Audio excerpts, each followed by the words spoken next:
One of my students the other day asked me, he's like, what do you think, like Gordon says, to be the best no-gi, you got to just train no-gi. You might as well just train no-gi and not train the gi. And I thought about it. I'm like, when he said that, I think he said it on Joe Rogan's. He said that. I was like, maybe he's right. But then you look into it more. Dude, every ADCC champ is a champion in the gi and very good in the gi. Last year's ADCC winners, the best grapplers right now on earth. Taquinho at 66 kilograms. He's won IBJJF World Championships in the gi. He's won a lot of different gi championships and now in the no-gi. The 77 kilograms is JT Torres. One of my favorite grapplers to watch. I love watching his shit because it's just so fundamental, solid shit. Another champion in the gi, trains in the gi a ton, has a gi program, owns a gym. 88 kilograms, my weight class. Matthias Deans from Marcelo Garcia's. Champion in the gi, trains a lot in the gi, and now he's a champion in no gi.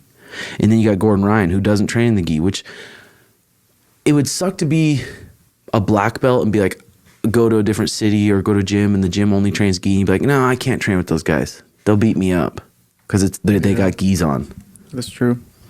I think to be, I don't know. I just think why not be well fucking rounded? If you're just doing jiu-jitsu, why not be really good in the gi and really good in the no-gi?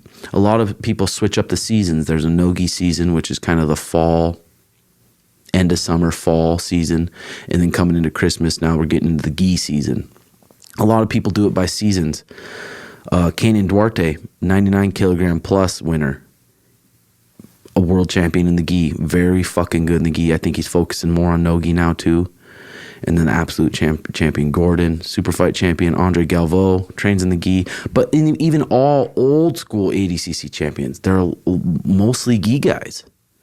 They've won IBJJF championships in the no-gi and the gi. So it's like, that discussion's kind of hard. Look at Craig Jones. He's in the final against Matthias Deans and he trains only no-gi. And Matthias Deans beats him. So it's hard to say.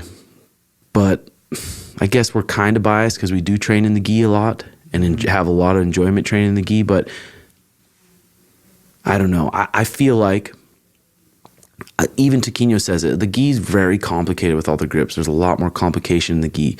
You take off the gi and it gets a little bit more simple.